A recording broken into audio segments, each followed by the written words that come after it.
In this video, I'm going to show you how you can use plus addressing, also known as sub-addressing, to add multiple email addresses in Pensieve.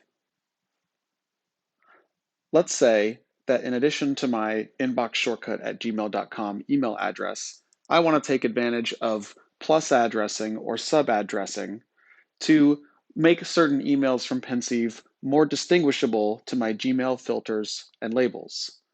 In that case, I can choose Add Destination, and instead of just typing in my plain old inbox shortcut address, I'll use plus journal.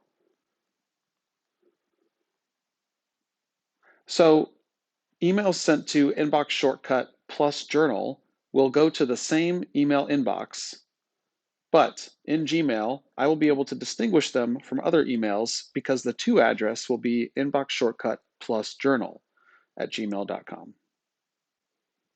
I have to verify this email address in Pensieve just like any other. And now I've got two inbox shortcut destinations in Pensieve. I have inbox shortcut and I have plus journal. I'm going to give this one a nickname to tell it apart from my other one. And now I can send email to one or the other.